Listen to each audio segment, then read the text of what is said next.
কোনো শিক্ষা প্রতিষ্ঠান বেশিরভাগ ছাত্ররা মুসলিম হলে তাদেরকে নামাজ পড়তে না দিলে এই শিক্ষা প্রতিষ্ঠানের লোকেরা তাদের সাংবিধানিক অধিকার নষ্ট করছে আমি মনে করি। কারণ একজন মুসলমান তার নামাজ পড়ার অধিকার তার সংবিধান তাকে দিয়েছে না, দেয়নি। আর সংবিধান দেখার না দেখে একজন মুসলমানের এটা রাইট যে তার নামাজ সে পড়বে, সালাত আদায় করবে।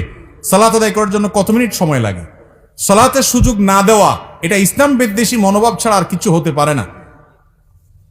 এটা কোনোদিনই হতে পারে না অন্য কোনো কিছু। কারণ বাচ্চারা সালাতের মাধ্যমে আনুগত্য শিখে, লিডারশিপ শিখে। ইমামের আনুগত্য করা মানে কি?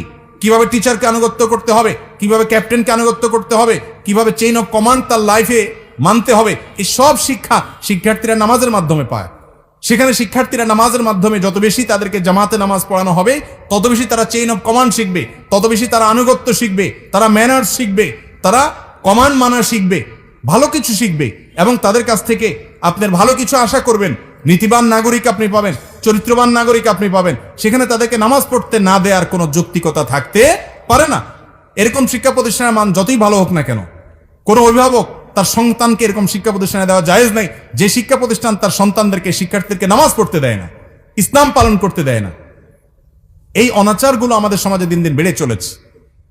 যদি কোনো শিক্ষার্থী কোনো প্রতিষ্ঠানে পড়েন, এখন তো শিক্ষা প্রতিষ্ঠান বছরের মধ্যখানে, আপনি হয়তো কথার কথা বছরের মধ্যখানে আছেন, আপনি চেঞ্জ করতে পারবেন না। আপনি পড়েন, তারা নামাজ পড়তে দেয় না, আপনি টাইম নিয়ে নামাজ পড়ে নেবেন, 5 মিনিটের ছুটি নেবেন। টয়লেটে যাওয়ার ছুটি যদি পাওয়া যায়, নামাজের যাওয়ার ছুটি আপনি পেতেই পারেন। যদি নাও দেয়, আপনি যেভাবেই হোক অন্তত ফরজ নামাজটা আপনাকে টাইমলি পড়ে নিতে হবে। তারা আপনাকে জামাতের সুযোগ দিচ্ছে না, এজন্য তারা গুনাহগার হবে, কিন্তু আপনার দায়িত্বটা আপনি পালন করবেন।